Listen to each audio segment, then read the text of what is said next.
বিসমিল্লাহির রহমানির রহিম। Welcome to Afroz channel. আজকে চলে আসছি খুব মজার একটা আইসক্রিমের রেসিপি নিয়ে। এটা ক্যারামেল ক্রাঞ্চ আইসক্রিম। এটার রেসিপি নিয়ে আজকে চলে আসছি। খুব ইজিতে দেখিয়ে দেব কিভাবে বাড়িতেই খুব মজার আইসক্রিম তৈরি করা যায়। ওকে, তো একটা পাত্র নিয়েছি। এখানে আমি নিয়ে নিচ্ছি 1 কাপ গরুর দুধ। এটাকে আমি জাল করে নিয়েছি, আর কিছুই না। ঠিক আছে, তো দুধটা নিয়েছি। এখানে আমি দিয়ে দিচ্ছি 3 টেবিল চামচ চিনি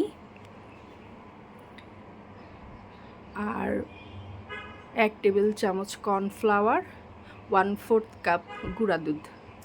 এই সব উপকরণ এখন আমি খুব ভালোভাবে মিশিয়ে নেব।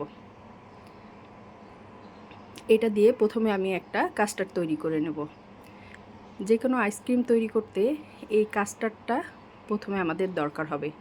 ঠিক আছে, এই কাস্টার্ডটা মিশিয়ে নিয়ে যে চুলায় বসিয়ে দিয়েছি। এবার একটু নাড়াচাড়া করে ফুটে উঠলেই ঘন হয়ে আসবে, তখন নামিয়ে নেব। এই কাস্টার্ডটা দিয়ে কিন্তু সব রকমের আইসক্রিম তৈরি করা যাবে।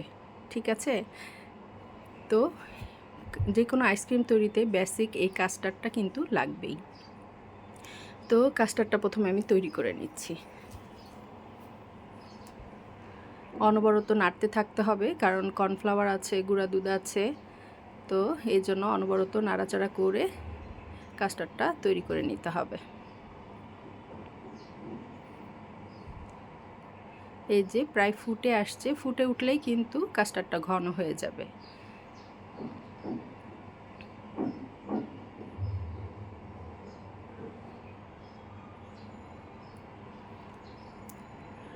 এই রেসিপিটা ফলো করে তোমরা বাসায় তৈরি করবে, দেখবে যে একদম দোকানের মতো খুবই মজার আইসক্রিম বাসাতেই তৈরি করা যায়।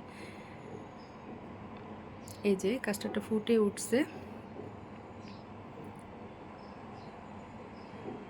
এই যে হয়ে গেছে আমার কাস্টার্ডটা। চুলাটা অফ করে দিয়েছি। দিয়ে এবার এই কাস্টার্ডটা কিন্তু একটু নাড়াচাড়া করে ঠান্ডা করে নিতে হবে। খেয়াল রাখতে হবে উপরে যেন সর না পড়ে। কাস্টার্ডটা আমি ঠান্ডা করে নিয়েছি, নিয়ে এরকম একটা বাটিতে ঢেলে নিচ্ছি। নিয়ে এটাকে এখন আমি ফ্রিজে রেখে ঠান্ডা করে নেব। দেখছো তো কাস্টার্ডটা কেমন ঘন হয়েছে। এটা ফ্রিজে রাখলে কিন্তু আরও ঠান্ডা হলে আরও বেশি ঘন হয়ে যাবে। তো এই কাস্টার্ডটাকে এবার আমি ফ্রিজে রেখে ঠান্ডা করে নেব।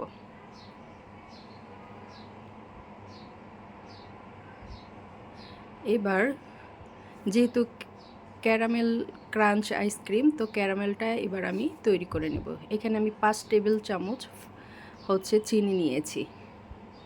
চিনিটাকে ক্যারামেল করে নিব।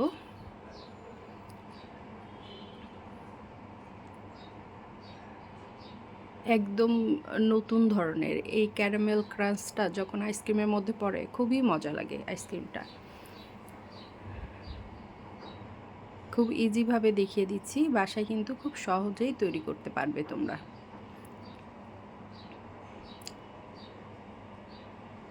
এইরকম যখন লাল হয়ে আসছে ক্যারামেলটা, তখন একটু বাটার দিয়ে দিয়েছি।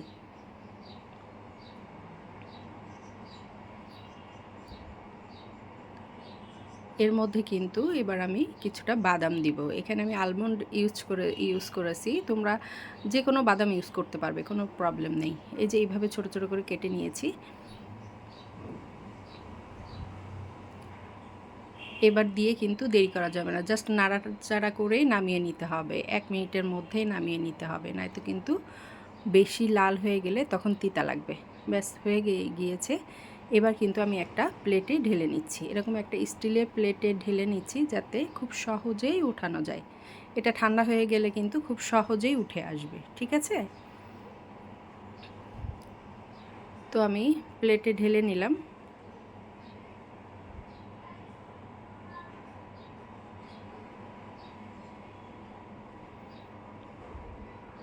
এটা ঠান্ডা হতে থাকুক। ঠান্ডা হলে কিন্তু টান দিলেই উঠে যাবে। এই যে ঠান্ডা হওয়ার পরে আমি এবার উঠিয়ে দেখাচ্ছি। এই যে এটা আরও কিছু সময় ঠান্ডা হবে। ঠান্ডা হলে একদম শক্ত হয়ে যাবে। যে ঠান্ডা করার পরে এরকম একটা জিপার ব্যাগে আমি নিয়েছি। নিয়ে এবার একটু ভেঙে নেব এটাকে। পুরা গুঁড়া করব না, একটু ভাঙা ভাঙা করে নেব। এই যে এইভাবে ভেঙে নিয়েছি। এবার এই বাটিতে বড় একটা বোলে আমি 1 cup plus 1/4 cup whip cream নিয়েছি। হুইপ ক্রিমটা আমি এবার বিট করে নিচ্ছি। এই হুইপ ক্রিমটা কিন্তু খুব বেশি বিট করা যাবে না, 1 মিনিটের মতো বিট করেছি। তারপরে এখানে আমি দিয়ে দিচ্ছি 1/4 কাপ কনডেন্স মিল্ক।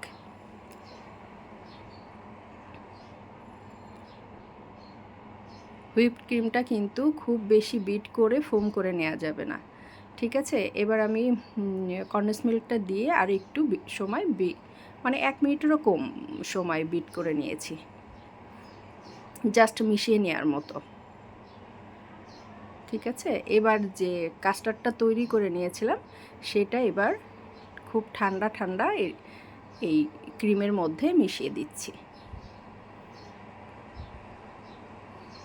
এবার আর 1 মিনিটের মতো আমি এটাকে বিট করে নিচ্ছি যাতে সব কিছু ভালো করে মিশে যায়, ঠিক আছে?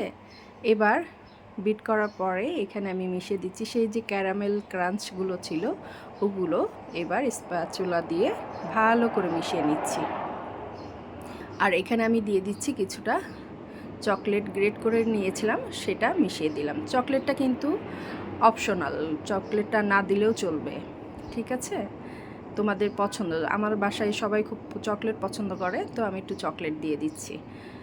এই যে উপর দিয়েও আমি কিছুটা চকলেট গ্রেট করে উপর দিয়ে ছিটিয়ে দিচ্ছি, জাস্ট এটা দেখার সৌন্দর্যের জন্য, ঠিক আছে?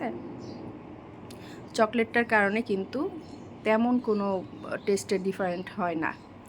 আর এটাকে আমি এখন 24 ঘন্টার জন্য ফ্রিজে রেখে দিয়েছিলাম। 24 ঘন্টা পরে আমি দেখিয়ে দিচ্ছি আইসক্রিমটা কেমন হয়েছে।